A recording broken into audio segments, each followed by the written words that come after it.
విద్య యొక్క లక్ష్యం ఏంటంటే మన తల్లాడ మండలంలో గెజిటెడ్ ఆఫీసర్లు ఎంతమంది ఉన్నారు, ప్రజెంట్గా ఇక్కడికి ఈ గ్రీవెన్స్ రోజు ఎంతమంది వచ్చి ఎంతమంది ఫిర్యాదులు సేకరిస్తున్నారు, ఎంతమంది సమస్యలు పరిష్కరిస్తున్నారు, ఎంతమందికి న్యాయం జరుగుతుంది.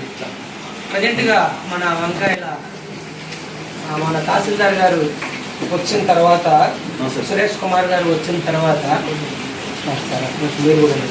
వచ్చిన తర్వాత ఎంతమందికి ఎన్ని ఫిర్యాదులకి న్యాయం పరిష్కారం చేశారు. ఈ కొత్త కలెక్టర్ గారు వచ్చిన తర్వాత మీ మండలాలలోనే మీ సమస్యలు పరిష్కరించుకోండి అని ఆదేశించడం జరిగింది. అసలు అన్ని శాఖల నుంచి మేడం సైలెంట్ పెట్టాడు, అన్ని శాఖల నుంచి వస్తున్నారా లేదా, వచ్చి ఇక్కడికి వచ్చి వాళ్ళు ఎంతమందిని ఫిర్యాదులు తీసుకుంటున్నారు. ఈ గెజిటెడ్ సైన్లు చాలామంది పేద పిల్లలకి సంతకాలు పెట్టకుండా మేము పెట్టకూడదంటూ వాళ్ళు ఇబ్బంది పెడుతున్నారు.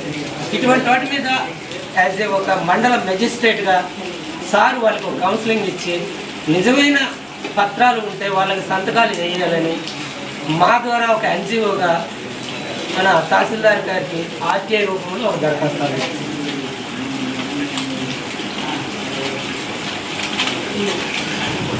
ఇచ్చింది.